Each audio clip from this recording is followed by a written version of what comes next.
Hello everyone, welcome to NEET plus.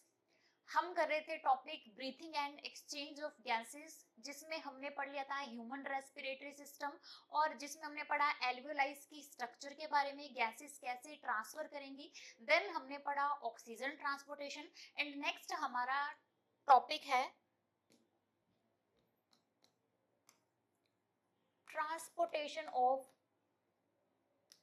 Transportation of carbon dioxide. Transportation of carbon dioxide.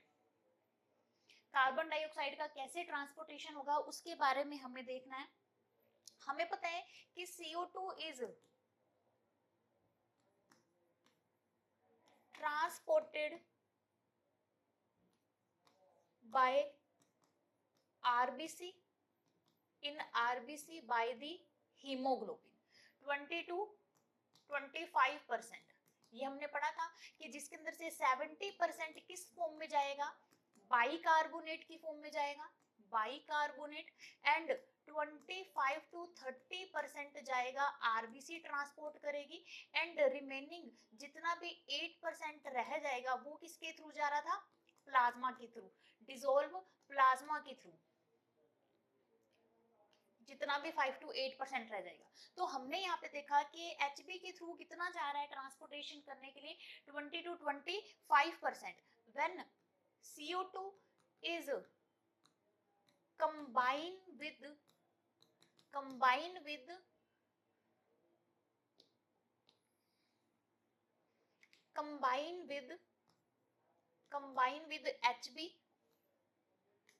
with HB, then ये क्या form करेगा, CO2 जब HB के साथ combine करेगा तब ये क्या कंपाउंड बनाएगा, कार्ब अमीनो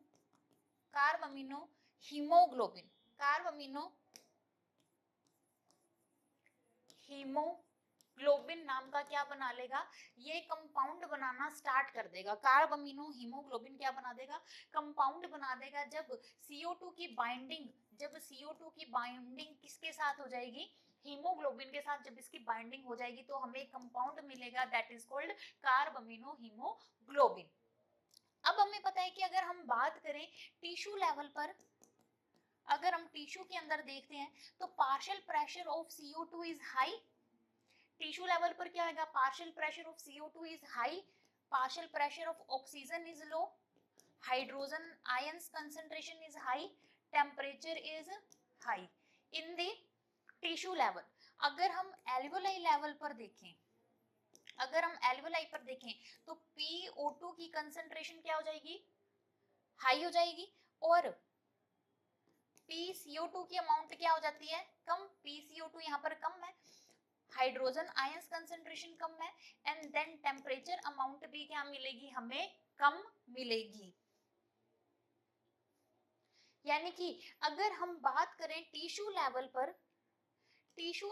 पर ऑक्सीजन की अमाउंट ज्यादा है, देन हीमोग्लोबिन कार्बन डाइऑक्साइड के साथ कंबाइन कर जाएगा, यानी कि बाइंडिंग हो जाएगी। बाइंडिंग होकर क्या बन जाएगा, कार्ब अमीनो हीमोग्लोबिन एक कंपाउंड बन जाएगा। बट अगर हम क्या चेक करें एल्वियोलाई साइड पर CO2 की अमाउंट कम हो गई, इट मींस यहाँ पर क्या आ जाएगा, dissociation of carbon dioxide and haemoglobin. यानी कि टिश्यू लेवल पर हमारे टिश्यूज के अंदर तो CO2 हीमोग्लोबिन के साथ कंबाइन कर जाएगी, but in the alveoli site पर क्या होगा, जो CO2 है वो HB के साथ ब्रेक कर जाएगी और एक्सहेलेशन में क्या रिमूव होगी गैस, CO2। क्लियर। नेक्स्ट हम देखते हैं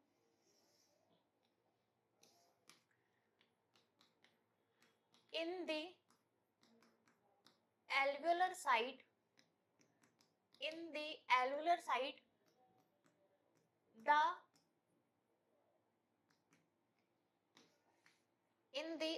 site the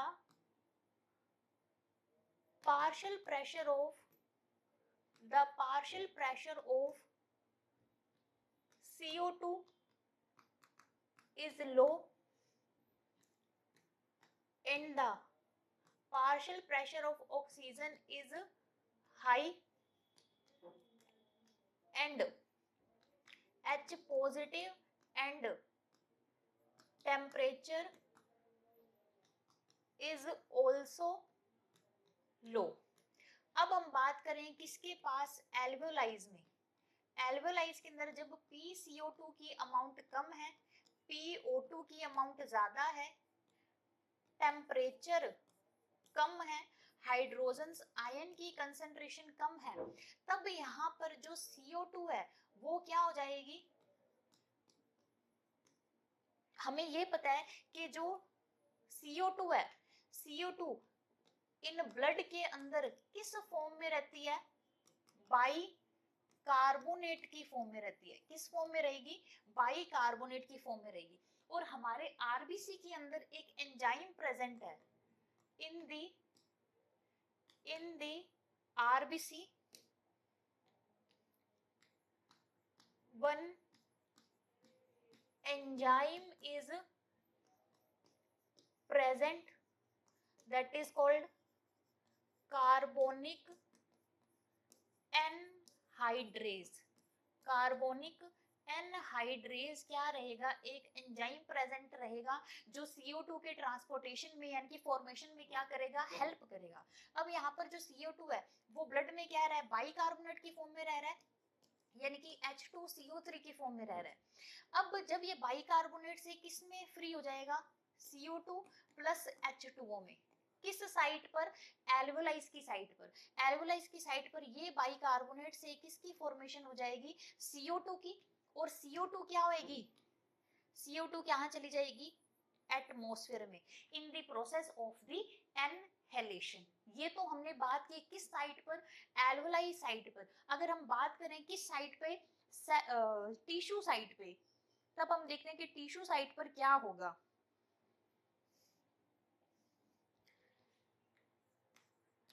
in the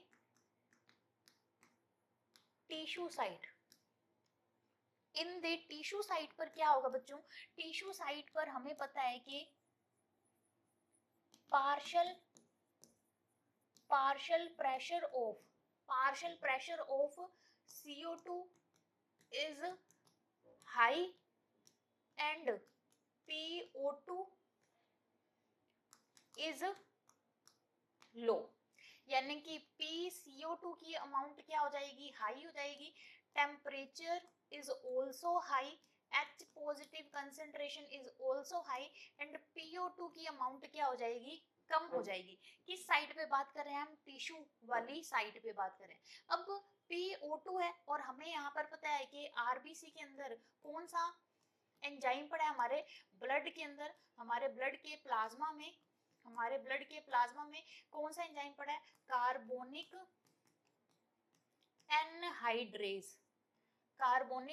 anhydrase enzyme पड़ा है। तो ये जो है CO2 वो किस फॉर्म में रहेगी, बाइकार्बोनेट की फॉर्म में रहेगी, HCO3 minus plus H positive. ये किस फॉर्म में रहेगी, बाइकार्बोनेट की फॉर्म में। किस फॉर्म में रहेगी, बाइकार्बोनेट की फॉर्म में रहेगी। जो CO2 है वो किस फॉर्म में मिलेगी, हमें बाइकार्बोनेट की फॉर्म में मिलेगी। किसके अंदर मिलेगी, हमें ब्लड के अंदर, हमारे टिश्यू साइट पर CO2 हमेशा किस फॉर्म में मिलेगी, हमें बाइकार्बोनेट की फॉर्म में मिलेगी। क्लियर। अब हम देखते हैं एक इक्वेशन क्या है, CO2 कंबाइन विद H2O और इससे इसने क्या बनाया, बाइकार्बोनेट, और बाइकार्बोनेट किस में डिवाइड हो जाएगा, HCO3 plus H positive ions में। ठीक है। अब हम देखें कि ये इक्वेशन अगर CO2 कंबाइन हुआ वाटर से और बाद में किस फॉर्म में मिलेगा, हमें बाइकार्बोनेट फॉर्म में मिलेगा। तो इस इक्वेशन से हमें पता लग रहा है क्या, यहाँ पर कौन सा एंजाइम हेल्प करेगा, कार्बोनिक एनहाइड्रेज। कौन सा एंजाइम है यहाँ पर, कार्बोनिक एनहाइड्रेज। अब देखो इस इक्वेशन को अगर हम सीधा ले जाएं, यानी कि CO2 से आगे जाके H CO3 यानी कि बाइकार्बोनेट की फॉर्म मिल रही है, अगर हमें बाइकार्बोनेट की फॉर्म में मिल रहा है, तब ये लेवल, ये जो इक्वेशंस होगी ये कहाँ चल रही होगी, ये कहाँ चल रही है, ये चल रही है हमारे टिश्यू के अंदर, ये कहाँ चल रही है, हमारे टिश्यू लेवल में चल रही है। अगर इसी इक्वेशन को मैं इसके अपोजिट साइड में ले आऊं, अपोजिट साइड में चलाएंगे, तो अपोजिट साइड में बाइकार्बोनेट से क्या बनेगा, CO2 फ्री हो जाएगा। CO2 कहाँ चला जाएगा, एल्वेलाइज के थ्रू किस में चला जाएगा, इन्वायरमेंट में चला जाएगा, फ्रीली एक्सहेल हो रहा है। तो ये कहाँ चल रही होगी, हमारी एल्वेलर साइट पर चल रही है, और ये कहाँ चल रही है, हमारी टिश्यू साइट पर चल रही है। ये हुआ हमारे पास क्या, transportation of carbon dioxide. Clear, ये हुआ हमारे पास ट्रांसपोर्टेशन ऑफ कार्बन डाइऑक्साइड।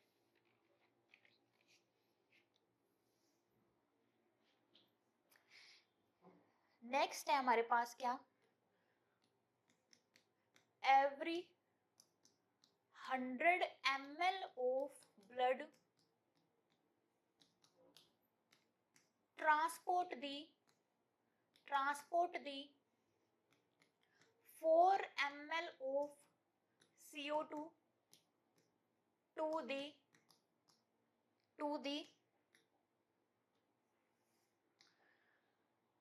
ये कितना करेगा, 4 ml करेगा, किसके अंदर करेगा, टू दी एल्वेओलाइज। एल्वेओलाइज से CO2 किस में चली जाएगी, एटमॉस्फेयर में चली जाएगी। तो 100 ml ऑफ जो CO2 का, यानी कि ब्लड के अंदर जो ट्रांसफर, 100 ml ऑफ ब्लड है वो ट्रांसफर कर रहा है कितने ml ऑफ CO2 को, यानी कि 4 ml ऑफ CO2 को टू दी एल्वेओलाइज। कहां पर, एल्वेओलाइज के अंदर। अब है हमारा नेक्स्ट टॉपिक क्या, regulation of the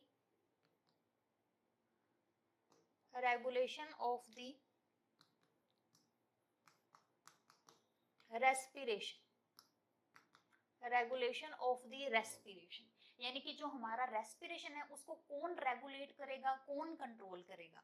तो control the regulation of respiration done by neural system के थ्रू कंप्लीट होगा। अब हम देखेंगे न्यूरल सिस्टम क्या है। इस न्यूरल सिस्टम में क्या आएगा हमारा, इसमें आएगा हमारा CNS,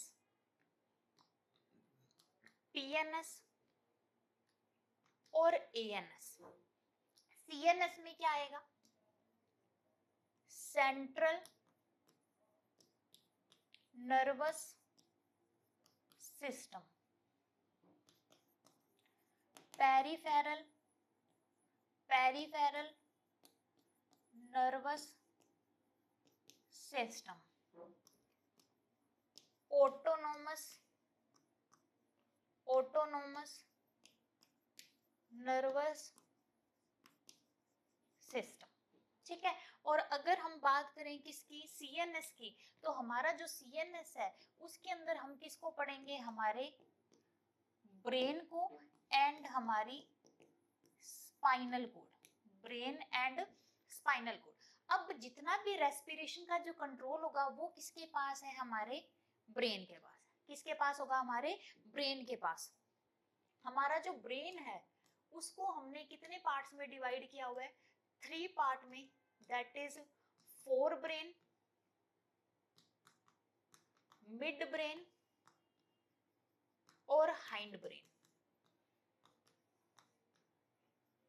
ठीक है,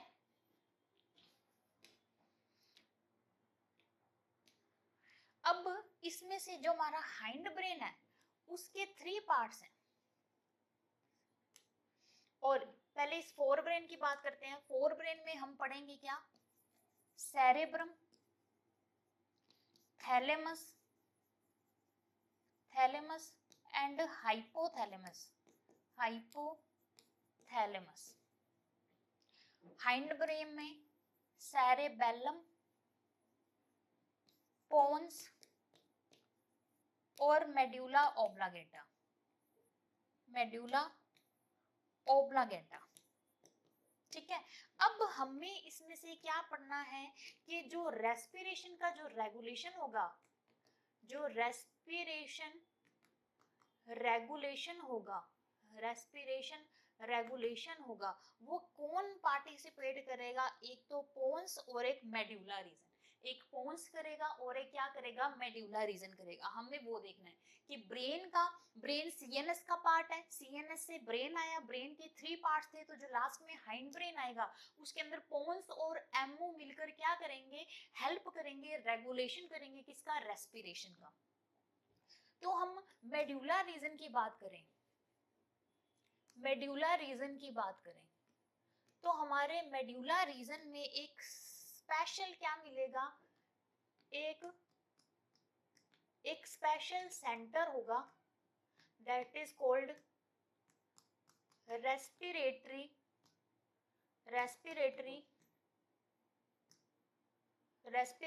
रिदम सेंटर। अब ये सेंटर क्या करेगा? कंट्रोल करेगा किसको? हमारे रेस्पिरेशन को।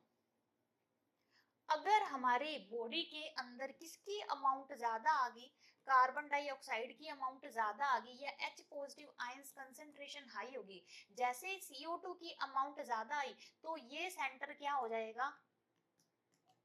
एक्टिव हो जाएगा। क्या हो जाएगा?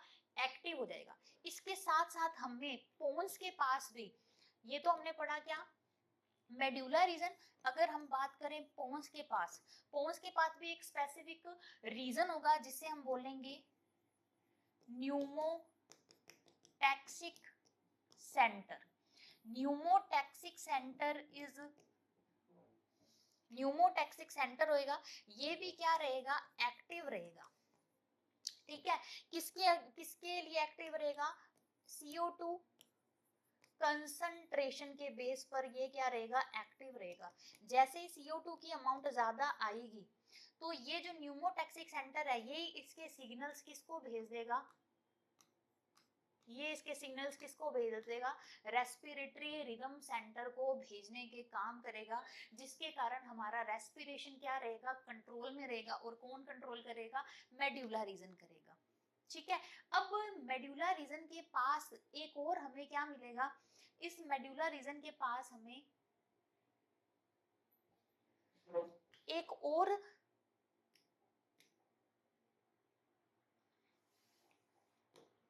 यहाँ पर हमें क्या मिलेगा? मेड्यूला रीजन में हमें एक और क्या मिलेगा? एरिया मिलेगा, जिसे हम बोलेंगे क्या?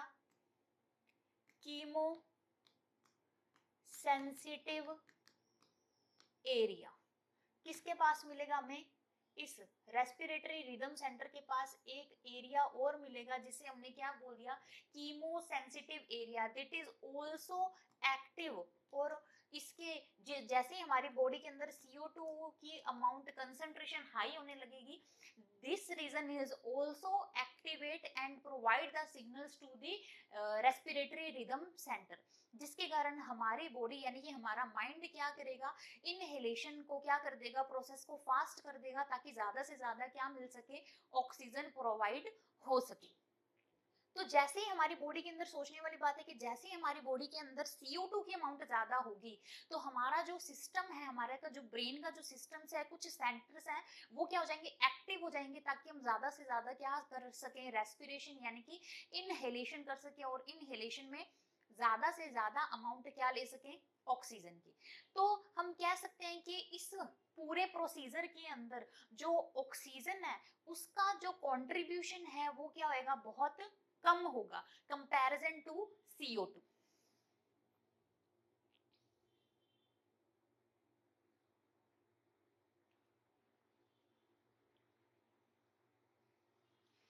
तो हम कह सकते हैं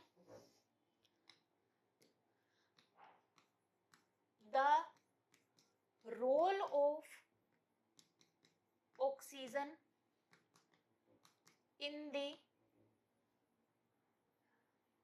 the regulation of respiration is slightly, मतलब रेगुलेशन होगा जो ऑक्सीजन के थ्रू जो रेगुलेशन करना है, यानी कि किसका मेजर इफेक्ट पड़ेगा, CO2 का, ठीक है, किसका इफेक्ट पड़ेगा हमारे पास CO2 का, तो हम कह सकते हैं the role of oxygen in the regulation of respiration is slightly, क्या हो जाएगा, बहुत लो, यानी कि कम होगा, इसका जो स्लाइटली कैसा होएगा, इफेक्ट क्या होएगा, स्लाइटली इफेक्ट क्या हो जाएगा, लो हो जाएगा, किसका, स्लो है, किसका इफेक्ट, हमारे, या हम एक टर्म यूज कर सकते हैं स्पेसिफिक, अगर हम ये टर्म यूज करें इसके लिए, इज स्लाइटली लेस इफेक्टिव, है ना, ये टर्म हम यूज कर सकते हैं, the role of oxygen in the regulation of respiration is slightly less effective, और किसका इफेक्ट रहेगा हमेशा, कार्बन डाइऑक्साइड की अमाउंट ज्यादा जैसे ही होगी, जैसे ही H पॉजिटिव आयंस और पार्शियल प्रेशर ऑफ CO2 बढ़ जाएगा, तो क्या होएगा, कीमो सेंसिटिव एरिया भी क्या हो गया, एक्टिव हो गया, और ये किसको देगा, सेंसेशन रेस्पिरेटरी रिदम सेंटर को, रेस्पिरेटरी रिदम सेंटर को, एंड और पोन्स वाला रीजन्स भी किसको सिग्नल्स देगा, रेस्पिरेटरी रिदम सेंटर को, और ये क्या स्टार्ट कर देगा, आगे की तरफ हमारी बॉडी में क्या करेगा, इफेक्ट शो कर देगा, यानी कि हमारी जो ब्रीथिंग है उसकी रेट को क्या कर देगा, इंक्रीज कर देगा।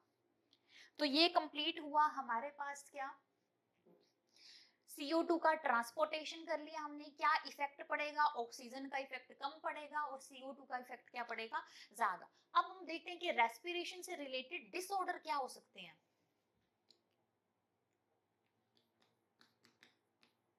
Disorder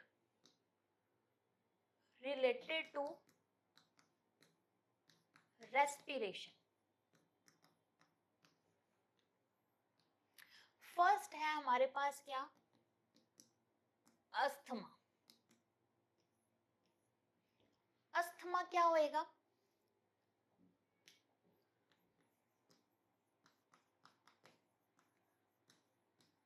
respiratory disorder in which problem in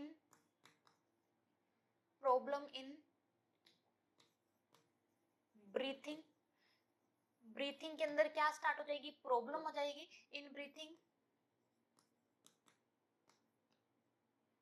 इसके अंदर क्या आने लग जाएगी, wheezing like sound produced, यानी कि wheezing जैसा गरगराहट जैसी आवाज आने स्टार्ट हो जाएगी जैसे ही ब्रीथिंग होगी, और ये होती क्यों है, due to inflammation in bronchus and bronchioles. जो ब्रोंकस थे, ब्रोंकस क्या थे, जब ट्रैकिया क्या हो गया था, डिवाइड हो गया था ब्रांचेस के अंदर, and this further divided into many branches, that is called, ये हमारा क्या था, ट्रैकिया था, ये ब्रोंकस था और ये ब्रोंकियोल्स थी। अगर इनके अंदर इन्फ्लामेशन आ जाएगी, यानी कि स्वेलिंग आ जाएगी, किसके अंदर, inflammation in the bronchus and bronchioles, उसके कारण क्या स्टार्ट हो जाएगा, पर्सन को क्या डिसऑर्डर हो जाएगा, अस्थमा। इसमें जैसे ही पर्सन ब्रीथ लेगा तो एक विसल जैसी, यानी कि गरगराहट जैसी साउंड प्रोड्यूस होगा, क्योंकि जो ब्रोंकस और ब्रोंकियोल्स हैं उनके अंदर क्या आ जाएगी, इन्फ्लामेशन आ जाएगी। So this disease is known as the asthma. Next है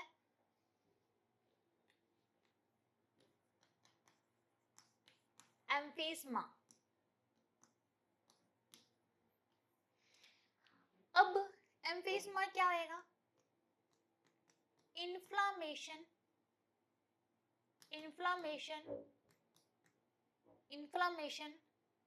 इन द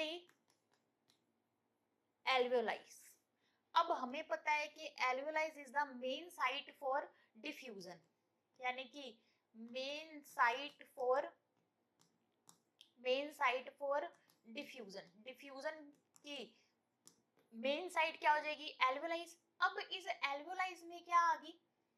इन्फ्लामेशन आ गई, यानी कि स्वेलिंग आ गई, ये पूरी सूज गई, यानी कि इसके अंदर पूरी स्वेलिंग आ गई, इन्फ्लामेशन आ गई, जिसके कारण क्या होएगा? Due to this surface area decreased, surface area कम हो गया, so exchange of gases is slow. ठीक है, गैसेस का एक्सचेंज रुक गया due to the inflammation of the alveoli. वहां पर था bronchus and bronchioles, and in this emphysema के अंदर क्या आएगा? एल्वेलाइज के अंदर क्या आ जाएगी? स्वेलिंग आ जाएगी। और ये किसमें देखा गया है? जो क्या इसका मेन रीजन क्या आएगा? Smoking cigarette. जो पर्सन ज्यादा स्मोकिंग करेंगे उनके अंदर जो एल्वेलाइज है उसके अंदर क्या आ जाएगी? स्वेलिंग, जिसके कारण जो सरफेस एरिया है वो क्या हो जाएगा? कम हो जाएगा, गैसेस एक्सचेंज कम हो जाएगा और ब्रीथिंग में क्या रहने लग जाएगी? प्रॉब्लम। एंड लास्ट डिजीज है हमारे पास क्या? Occupational disorder. Occupational disorder. अब ऐसे पर्सन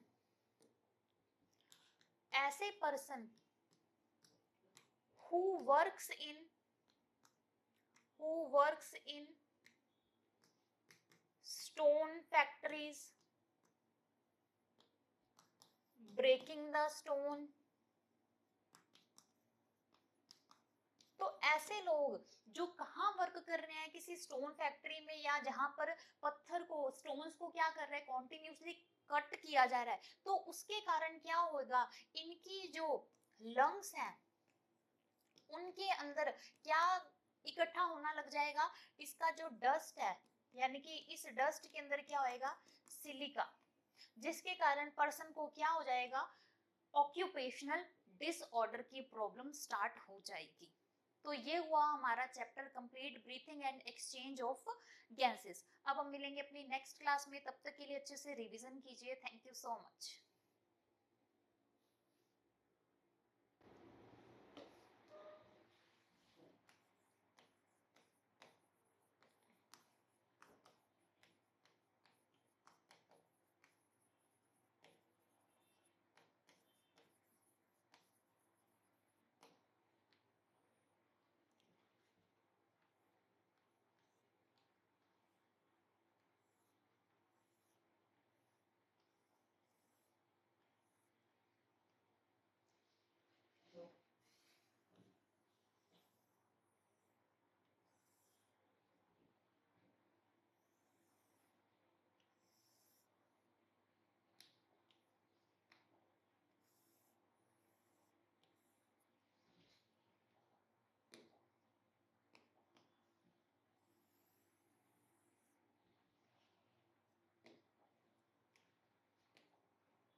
Mhm.